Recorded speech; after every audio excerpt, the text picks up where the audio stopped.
All right, that's enough about exploratory and myself. So let's get started. Online seminar number 70, how to use exploratory series part 2, data wrangling. So this session is about, it's mainly more like a demo oriented. So not much slides. It's more like I'm going to show you, hey, here's the data, how you can go about it. And then most sort of like a common topics, starting from creating calculations, or transforming the white data to long data, and or manipulating the text data and so on. Okay, so these are the topics. I'm not sure like we can cover all of them in this 60 minutes, but I'm going to try as much as we can. And if any topics we couldn't cover, then there other video and how to tutorials. So you at the end of the session, like I'm going to show you how you can find those information. Okay, so let's start with the create calculation and also create calculation with conditions and so on. So I'm going to use this data called Airbnb New York data. This data is each row represent each property or each listing, they say. Basically, whatever the apartment, the hotel, and stuff. And then it has information of sort of, when this listing has been was listed on the Airbnb, and also the owner of the list or the property is a super host or not, and where is located in terms of like sort of like a neighborhood in New York. And also like what's the price and so on. Okay, and then so let's just open that data here. Okay, so I open the project and then this is what I see. Usually like right after you import the data, you have this summary view. I'm going to hide the left-hand side. So this one has conveniently like 10,000 rows and 42 columns. And you can see, sort of like a quick view or quick summary of each column. Today, I like to do more sort of like a wrangling stuff. So like, let's go to the table view. This is kind of like a typical way of looking at the data. It's as if sort of like Excel. And then one thing notice is here is there is a price column.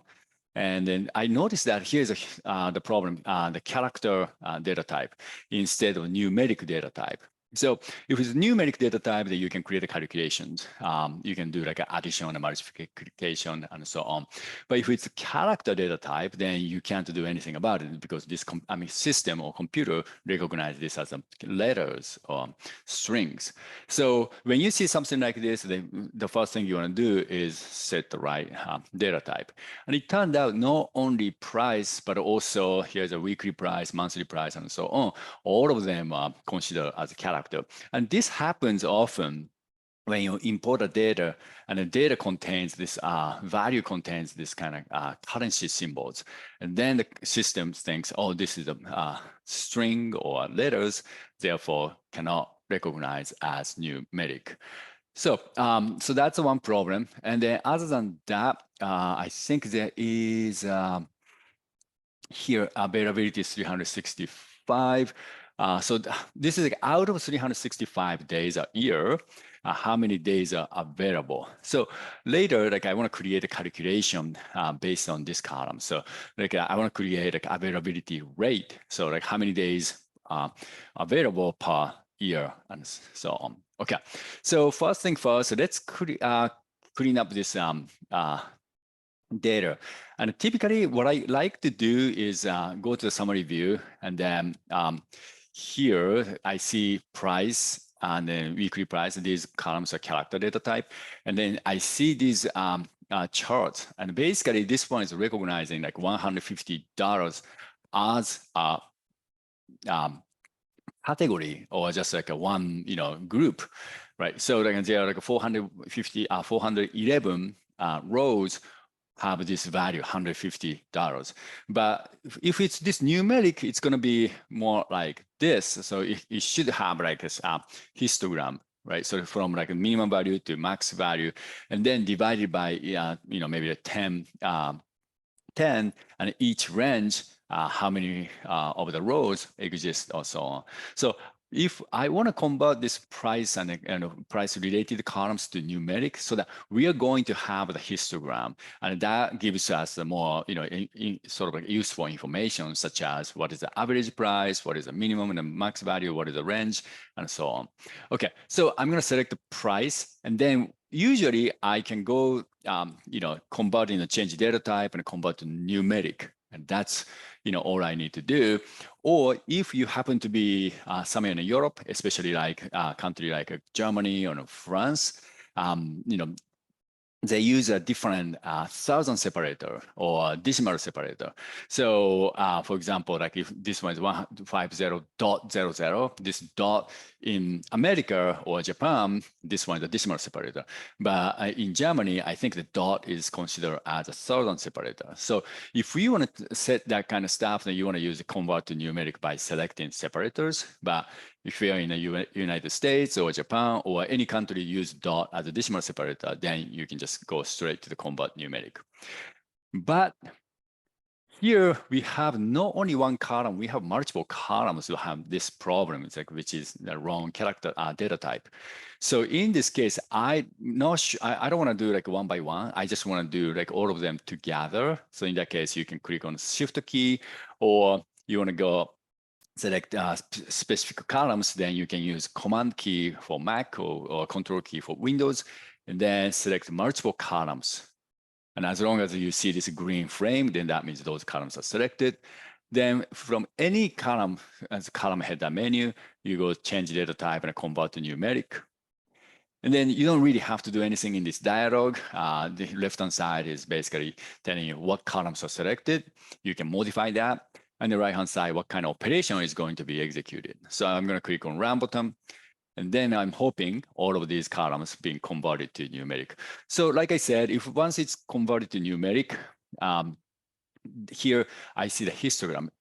Although this histogram is not really useful because obviously there are like about 9 properties have a crazy price range. And so because of that kind of, we call outliers, like most of the properties are actually in this range. So there's not much like it gives you any like distribution or anything like that. But at least I know the range, minimum value, max value, and median, mean, and so on. Okay. And it's from here, let's go back to table view. Another thing I wanted to do, this is basically creating calculation. So here you notice the right-hand side, the second step is being added. This is a step that I converted those columns from character data type to numeric data type. This is considered also the create calculation. So what is create calculation in exploratory, which is basically do something for each row. So in this case, we have 10,000 rows. And so do some type of operation or calculation, any processing by row base, each row, right? So typically, like, changing the data type is also, even though this seems to be like down on the column, but what it's doing is like each row, changing that, from string to numeric and so on. But next one is also, it's going to be really looks like a calculation. So for example, I want to divide by each of these values by 365 in order to calculate the availability rate per year. Okay, so in that case, from the column header menu, then I can select create calculation. And then here, I can do any type of the calculation. For example, if I want to multiply like, 10% up or something like that, then, multiply 1.1. Or in this case, I want to do is like a divide by 365. Divide is use this like a // symbol. And this means dividing. And then like I can create the column name, say availability rate.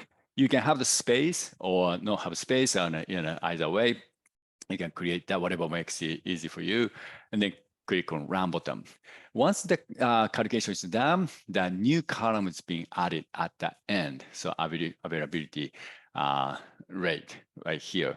And one thing though I noticed, there are a lot of decimal digits here. So like I want to get sort of just keep only 2 decimal digits. So there is a function called round function, and then or to get rid of those extra decimal digits.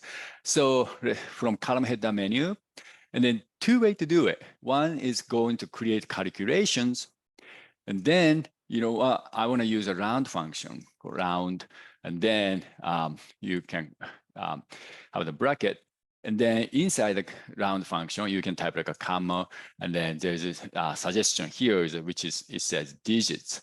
So I'm going to use digits, and then 2 means remain 2 decimal digits, and then rest should be rounded.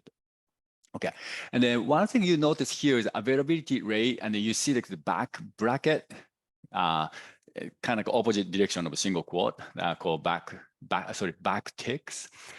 This is automatically used because this column has a space in it, and in that case you need to use this backticks.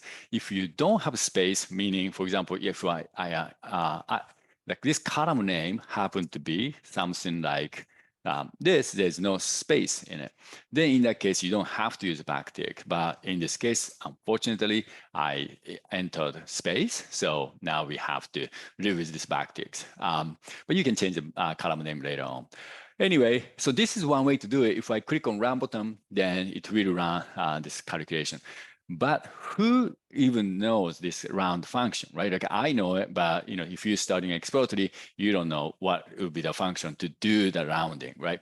So in that case, you can find this function list and then click on this function list icon, and then you can search, for example, there is something like a round, then it looks like there's a round function. And in that case, you can just double click on it to insert that in this editor. So that's one way to do it. Another way is, this would be like my way of starting, is that like from column header menu, there's a work with numeric function menu. Underneath all the function that has something to do with numeric calculation. So something like absolute functions, or maybe something like a log function, and so on. And this time, what I want to use is this round function. And also similar to that is there's a floor function and also ceiling function as well, if you are familiar with such things. But anyway, so I'm going to use a round functions, and then here, when I select it, then same UI dialog opens with the round function embedded in. Okay, and then looks like a digit is 0 is set by default. And in this case, I want to set 2 decimal digits. And then notice that like this operation is going to do the calculation and then override existing values on top. So overriding existing column, that's fine with me. And I'm going to click Run button. And there it is. I have the availability rate with decimal 2 digits. Okay, so that's the calculation. And the next thing I like to do is you can create a calculation with condition. So let's say, for example, what can we do? Let's see. Yeah, I think this one, oops, I thought there was a price here. Okay, here. So there's a price range, and from 0 to, I think, like 1,000 or 10,000, something like that. How about like if I want to do the calculation of less than, if the property is great, more expensive than, let's say, $200, and then like I want to label it as expensive property or something, and then otherwise just regular property. Or if it's beyond a certain threshold, then I want to sort of like multiply by 10 or divided by 10 or something like that. So in that case, you can actually go from column header menu.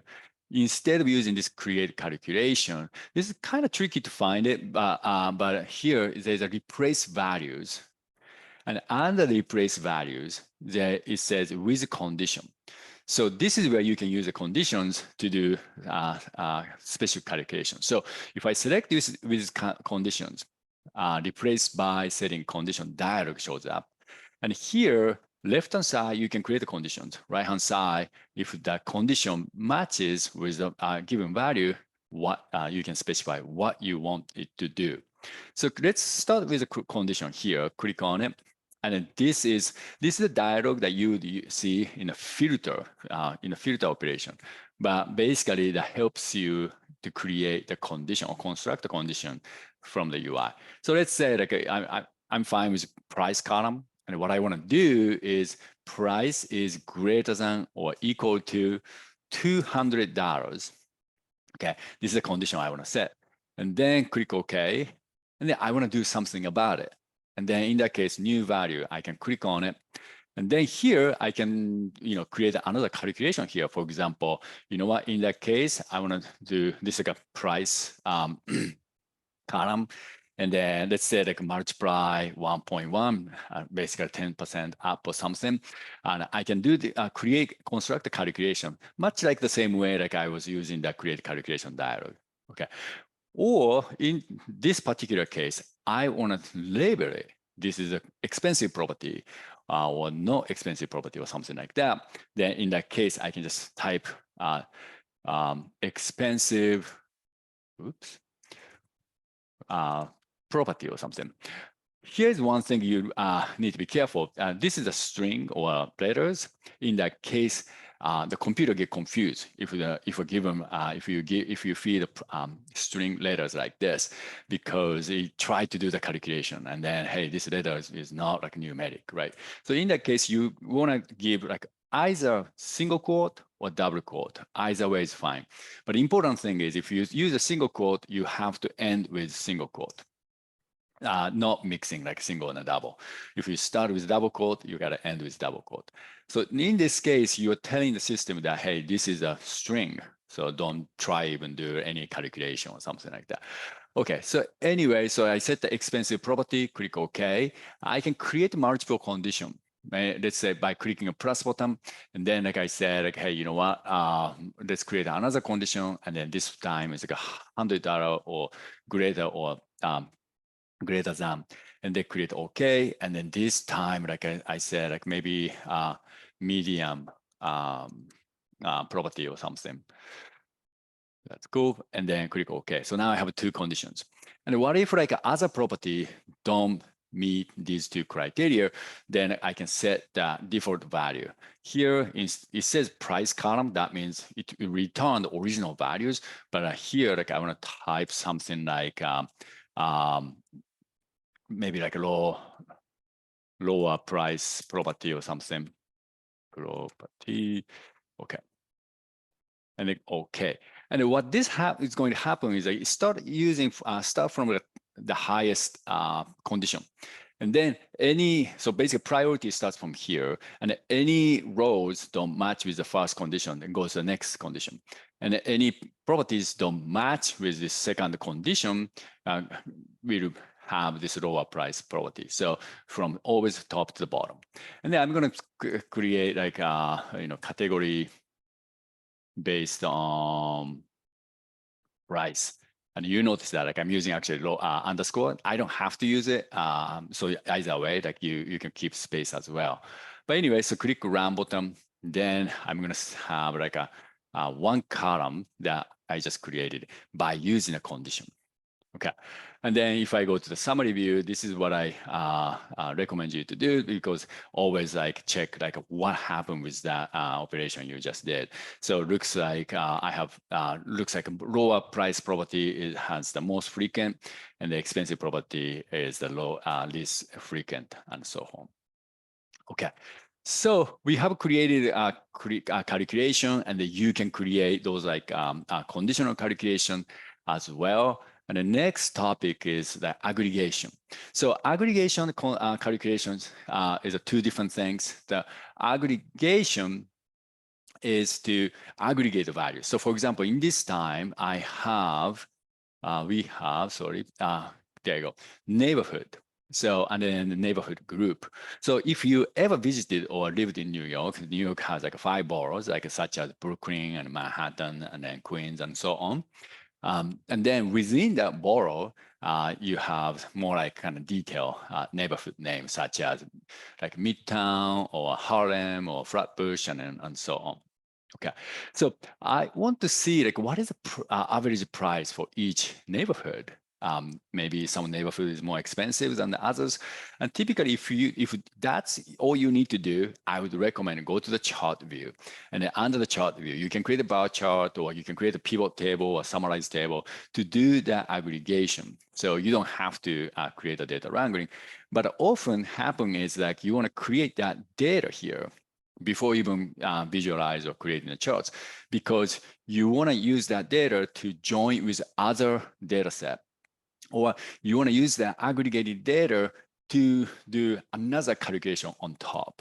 Or you might want to do, you want to build a prediction model or do the clustering on top of the aggregated data. So in that case, you want to do the aggregation from this column header menu, so that the aggregation step is going to be added to the right-hand side step, and then you will get that data. Okay, so this time that's what we want to do. So this aggregation, in exploratory we call it summarize. Okay, so summarize is going to be the step, but summarize is different from a create calculation that we have been working on, because create calculation will do the operation by each row. So you're going to have, like, let's say, like when you have 10,000 rows, after the operation you're going to have 10,000 rows. Okay, but the aggregation or summarization is that you're going to have like much less rows. You're going to have like a number of the rows as many as the number of the groups. Okay, so let's do that instead of keep talking.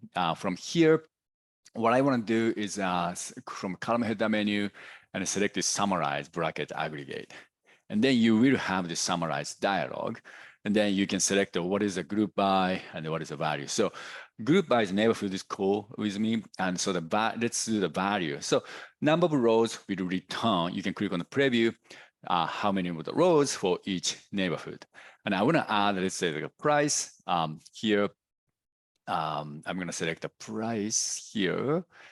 And then this one is a sum, but at this time I want to set like average price for each neighborhood. And I change that to mean, and then click on the preview.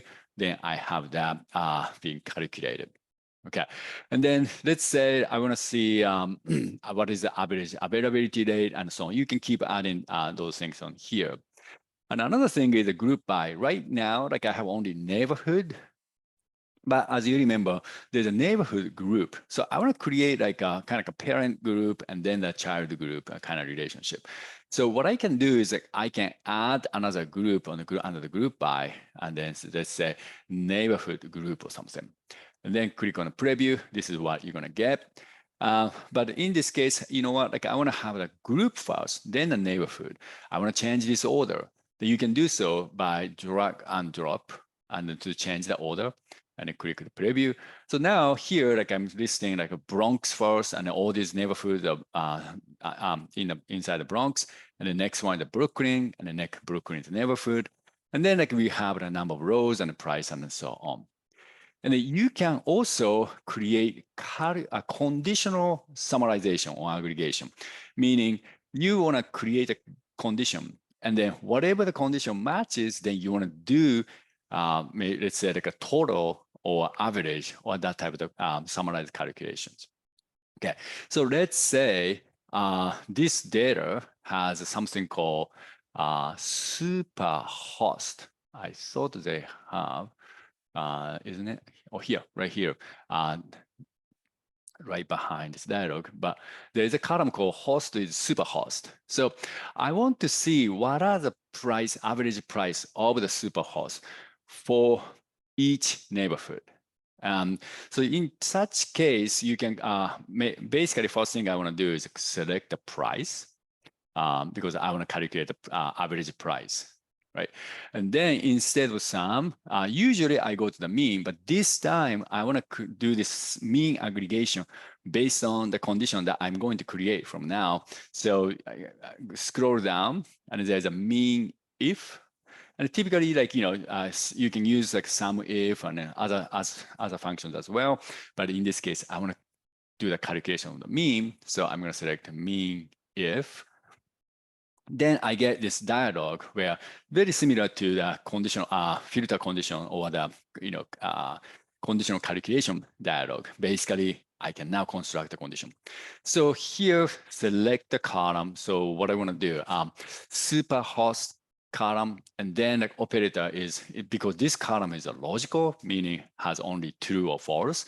So operator is only just true, very simple, like if it's true or if it's false. In that case, I just create this condition, host is superhost value is true, then do the average calculation. So I can click on apply on, and also let's set the column name. So this is superhost average price for superhost. And then click on a preview. And then this one is an average host, average price for the superhost column being just calculated. Okay. And then I can keep, adding more calculations or with condition or no condition and so on. And but at this time, I'm going to just stop here. Another thing, though, there's this kind of edit icon right here. So I can click on this edit icon or this green text to open the condition dialog, but also, here. Or I can click on this edit, and then this column or this value didn't have any like a condition, but I can at least override the column name as well. So this one is like a number of properties.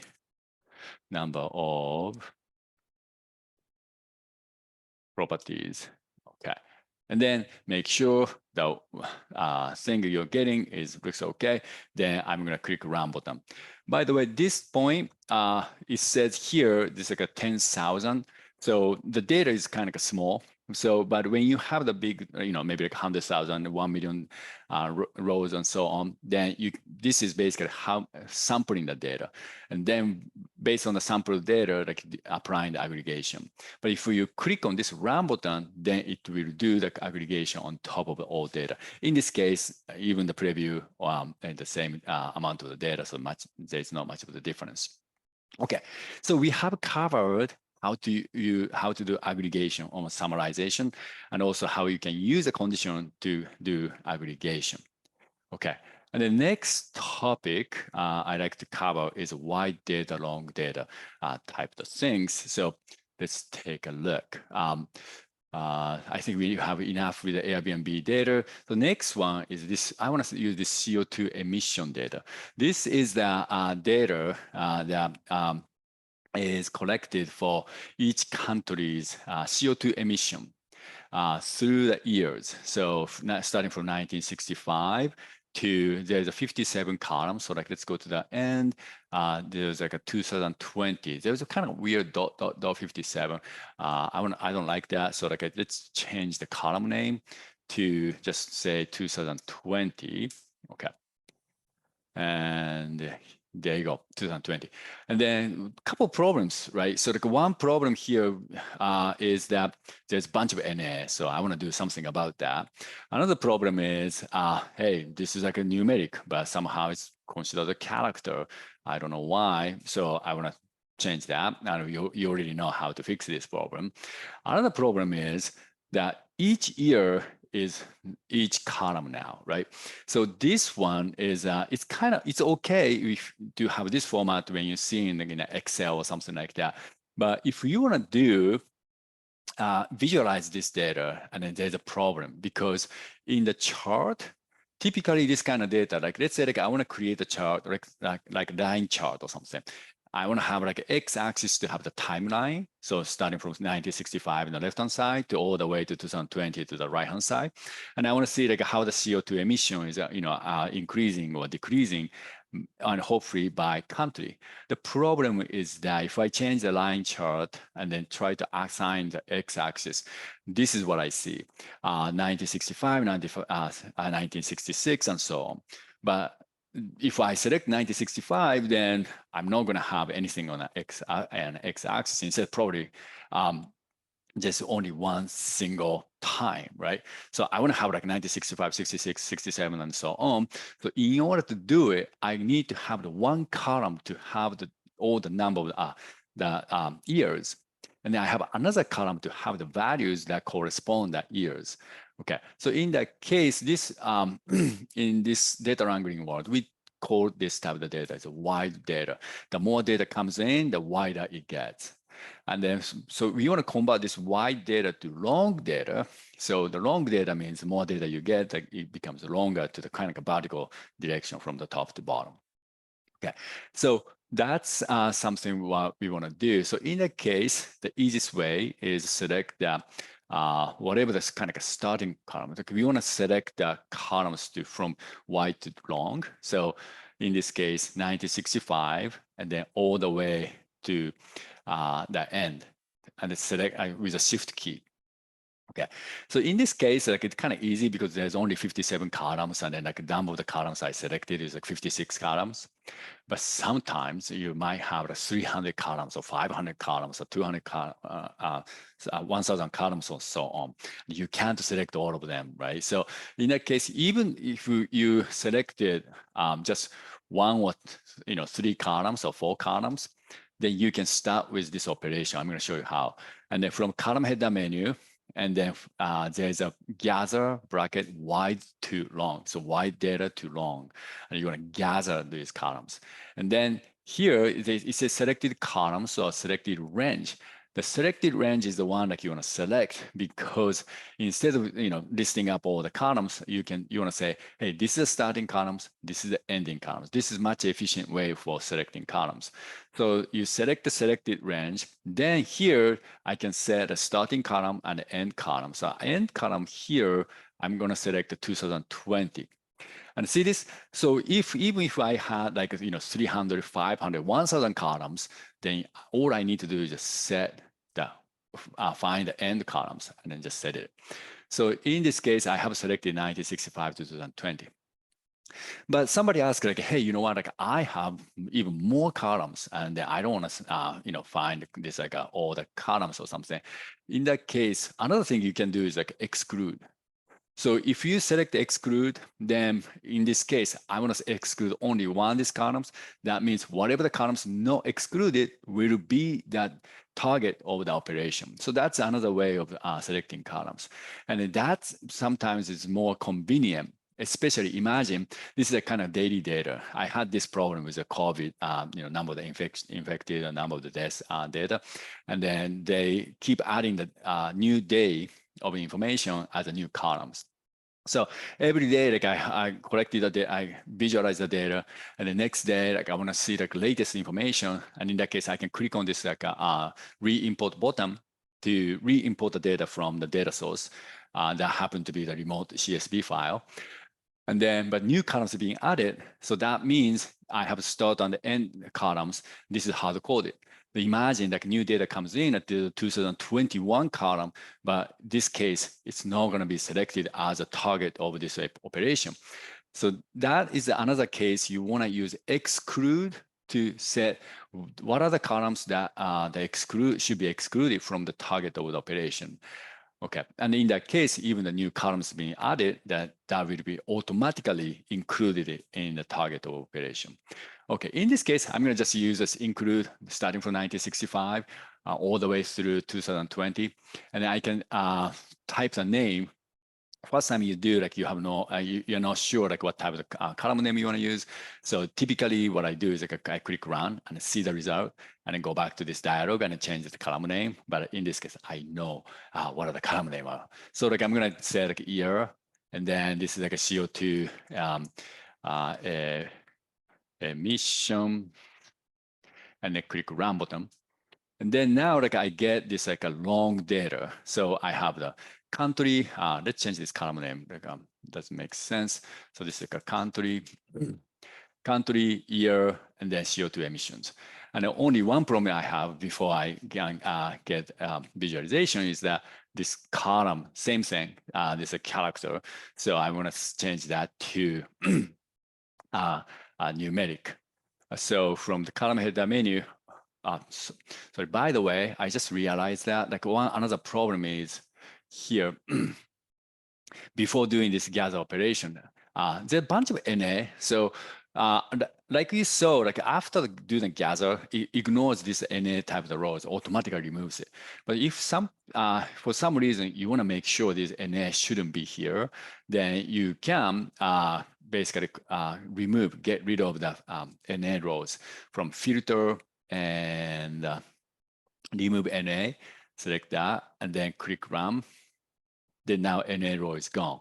Another thing is you might notice here, hey, there's a N/A. So this is like literally somebody typed these letters to say this is NA. But exploratory thinks, hey, there's some data there, and probably this is the reason these columns are recognized as a character data type. In that case, you can, the couple way to work around this. Easiest way is, in this case, this is the data coming from Excel or CSV. In that case, click on the data source token, and then there's a parameter that treat these as NA. So if you type, let's say, N/A, and these should be considered as NA. And NA is a kind of a special concept in the system as missing value, right? So I want to register that as also NA. So if there's, for example, like you're using 0 as a non-value or NA, in that case, you can type 0 as well. But in this case, I want to consider recognize N/A as NA and click apply. And then that will be considered as NA now. And then I can click on update. And then I'm going to select the last step on the right-hand side. And then here it is. There shouldn't be any NA. It should be NA, but as correct way. But there shouldn't be like NA country or something. Another thing I noticed here is a kind of another separate topic. Hey, this is not country. Here is a total North America, Central America, other Caribbean, and so on. These are regions. And sometimes this type of data, you get kind of aggregated rows, happen with often with Excel data. So I don't want to have this kind of stuff. I can remove this kind of stuff, or even before the gather operation. Either way, anywhere in this data wrangling step, you want to take care of it. So in that case, I want to get rid of this total North America or this type of the region. How can I do that? One thing I typically often do is convert this country name to country name. I know, like I said, kind of weird stuff, but there is a function to convert from country name to country code or country name to country name. Then it takes care of only country, right? But it's not gonna do anything if you're given some kind of name that is not country name. So I'm gonna use that so that I'm expecting creating a new column to have NA for region, but something for the country name. So what I mean by that, I'm going to go from the column header menu, and then there's a replace value. Under replace values, there's this convert country name and code.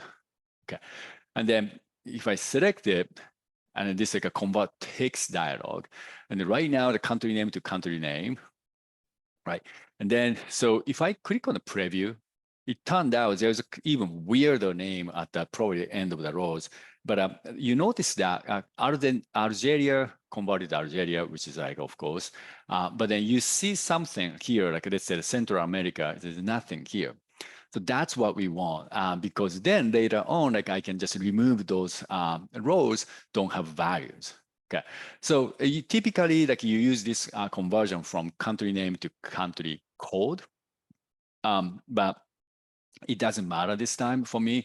Let's say like a country code, and this is what you're gonna get.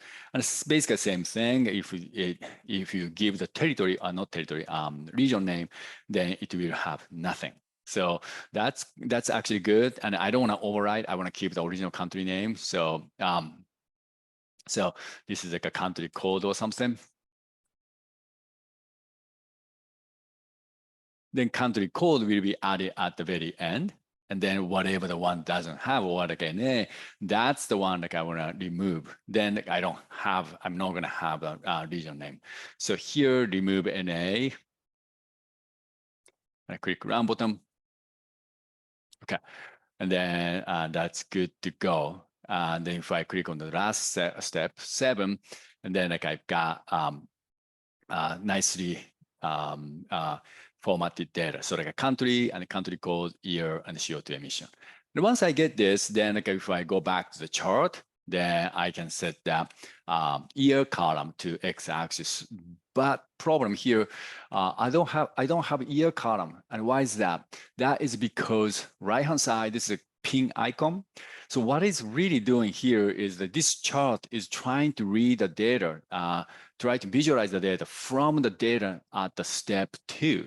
And you remember, step 2, we still haven't transformed the white data to wrong data yet. So this is the data that this chart is reading. But no. I want the chart to look at this data at step 7 or the data after step 7. So in that case, go back to the chart and you can move this pin icon to step 7. Then here, then if I go to the x-axis, I see the new columns, those columns that are there at the step 7. So if I set year and the y-axis CO2 emissions, and then I can see that all the CO2 emissions of all the countries. Then from here, like I can assign the color for the country and then repeat by maybe something else. And I can do sort of things, but this is not a data visualization seminar, so I'm not going to do that.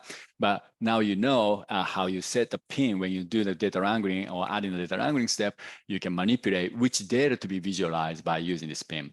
And then that says one chart can be sourcing the data, reading the data from step 7. You can create another chart that is visualizing the data at the step 2. So that means you can create multiple charts based on various data steps in the one single data frame as well. Okay, so that's a quick topic. Another thing is that like I haven't covered yet is when you do the data wrangling, typically what happens is, you know what, here I have done this like white to wrong data. So before that, before converting this white data to wrong data, I want to actually keep working on this data. I want to do something else. For example, I have another data to join. So then use this data as, for like a next analytics or something like that. Then I can create this like a branch. If I click on this branch icon, and then this one is maybe a branch 1 or something, then you notice left-hand side, there's a branch data frame just created underneath the main data frame. So that means I can do whatever like I want under here, then these whatever the data wrangling will be added underneath of this branch root. And then that will have no impact on the main data frame here.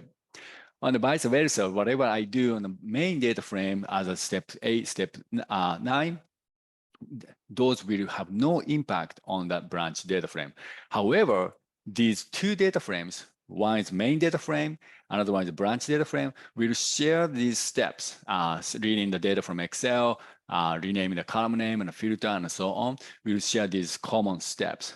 That means if I change this filter condition, if I change this country name conversion or something like that, that will have affect not only this later steps, step 5, 6, 7, but also on the branch data frames.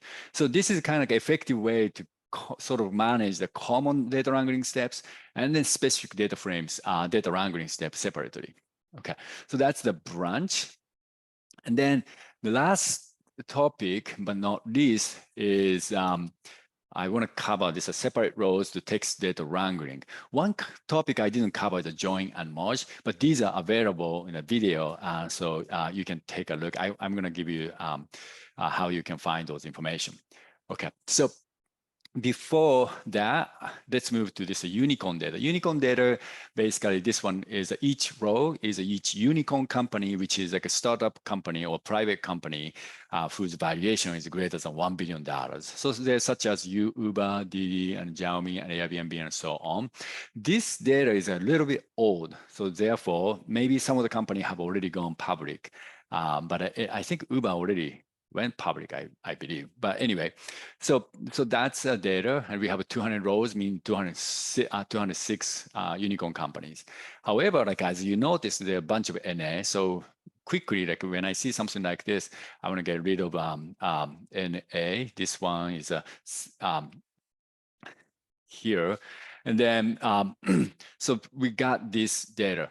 There are a couple problems. One is date join. So this is the date that each company becomes the unicorn.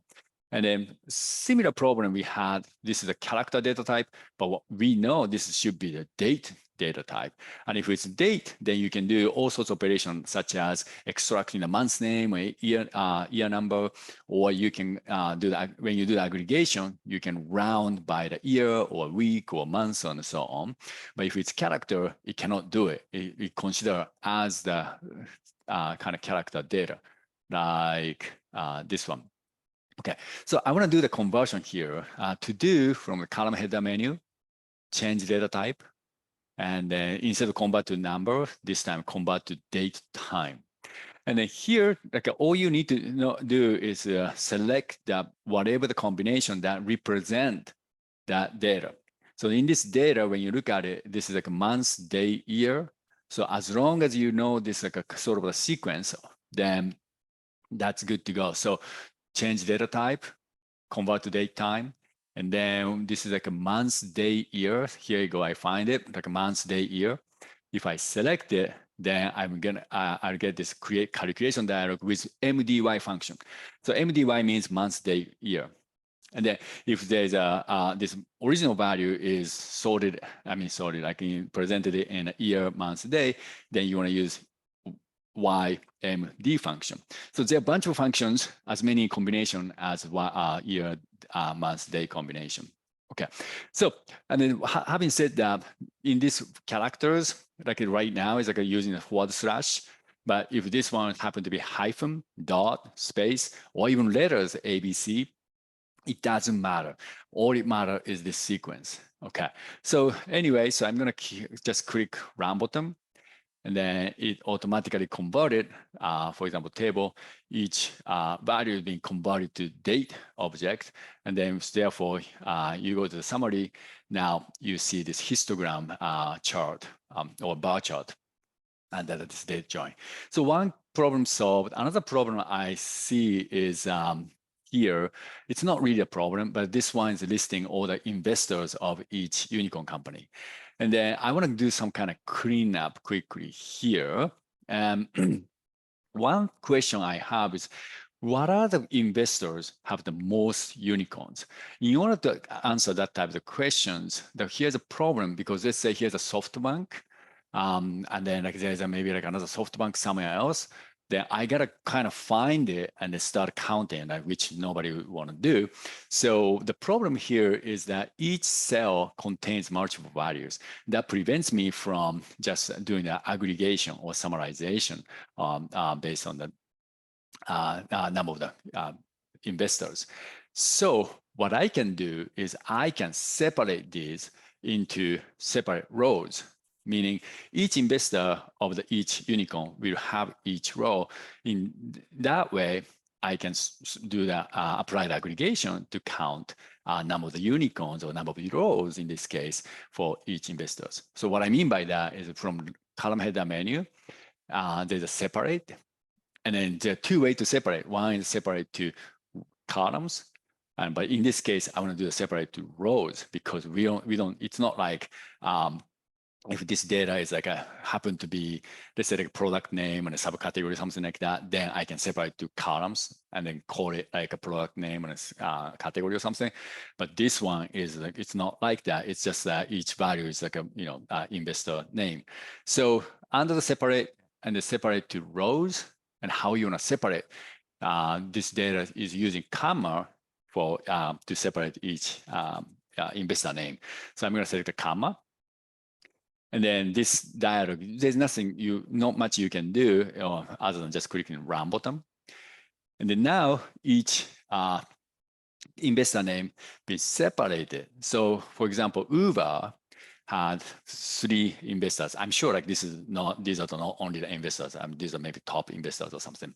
But nonetheless, each investor will be now is presented in each row.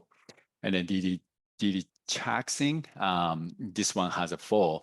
But there's this kind of weird space here. That is because when I go to the previous step, this one was right after the comma, there's nothing here. So that becomes the kind of empty. This is not NA, missing value. Like if it's NA, you'll see like a gray color NA, but this is not even NA, this is like nothing. So this happens sometimes with this type of operation, and you can get rid of it by filter if you want, of course. And instead of NA, this is empty. So remove empty. So it's kind of weird. What's the difference in NA and empty? NA is a kind of a special concept in this system, which uses R behind the scene. But empty is sort of like kind of like this kind of operation creates that as almost like a mistake or something. But anyway, so remove empty, and then now we have this. And then another thing what I like to do is now, like what I want to do is like counting the SoftBank, how many unicorn it has. And the problem is though, like usually like you're gonna take a look and browse and stuff. But problem is if I use this filter and then investors contain, there you go, and the SoftBank, and ignore the case and run. So there's different SoftBank. There are 5 SoftBank here, SoftBank Corp, Group, and so on. So then in that case, if I, for example, like aggregate, then SoftBank Corp, SoftBank Group will be considered a separate group.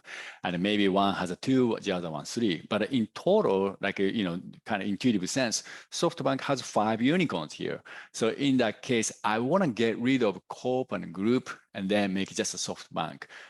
So those are the things that I want to do at the end from now. But by the way, I use this filter. This filter is a different filter than the filter, the right-hand side step. These are the data wrangling step, but this filter applies only for this table view and stay there regardless which step you go. So it's kind of convenient if you want to just quickly find the data like I just did. But this is not this kind of filter. So so that means when you go to the chart or summary view, and that filter is not applied. Okay. So anyway, so I'm going to go from column header menu and then this work with text data. Any type of text operation, just always go here, work with text data. There are so many things you can do. Mainly, there are 4 patterns of the operation: remove, replace, extract, convert. And this time I want to do the remove the text. And then like, I want to remove that. I'm going to just search it like SoftBank or something. And then remove a corp. And then whatever the character I type, it should be highlighted here. And if I click on preview, then SoftBank Corp, the Corp being removed. The problem is I want to remove group as well. So in that case, what I can do is like here, right now, the operation type, the operation is a text. But instead, I can select the text multiple candidates. Then you can use comma to list up all the related stuff. So for example, Corp and then group. Then now the Corp dot and the group, those 2 are highlighted. And then if I click on preview, then nicely those 2 are removed. And if I remove the SoftBank, and I can see what are the things being removed. So looks like a Corp and a group are okay. And then let's say like if you want to remove other things, let's say like, hey, I want to remove this capital as well, then I can keep typing like a capital. And then I can remove that as well. And also the position, right now the anywhere is fine, but if I select the end, then the capital needs to be at the end. Capital group Corp needs to be at the end. If the capital happen to be in the middle, that's not going to be removed. So you can adjust those things and then see the preview. And if you think that's good, then click run. And then now you have a little bit cleaner data. Another thing is sometimes you saw I think in this data is fine. But if you have like, let's say extra space or maybe real tab key and so on, then you can get rid of that from text data remove. And then there's a space, like you can remove space or you can remove leading, trailing space or extra spaces. Sometimes you have 2 spaces between the words and you can get rid of those letters as well. Okay, so now is the time for ending. So now I think I'm gonna just leave here. And then if you have more things you'd like to do, there are a bunch of other information. So I wanna show it here, our website. And then recently we have changed a little bit of our format of our this menu, but so under the Learn, and then there's how-to tutorials and how-to video. How-to video, like I have created some of the videos. So under here, under the data wrangling section, there's a join. That's the 2 things that I wanted to cover, but I couldn't with a join and a merge. So if you're familiar, if you are curious, if you're interested in about those, and then please take a look at these. Or under the Learn, there's the tutorials. Then here's a bunch of how-to tutorials. Especially left-hand side, there's a menu, and under the data wrangling, they said, okay, you know what? Like I want to see something about join, and I click on that, and then all the tutorials related to join, or maybe like past online seminar as well. Okay. And with that, I think we cover all of them, and then yeah, that's it for today.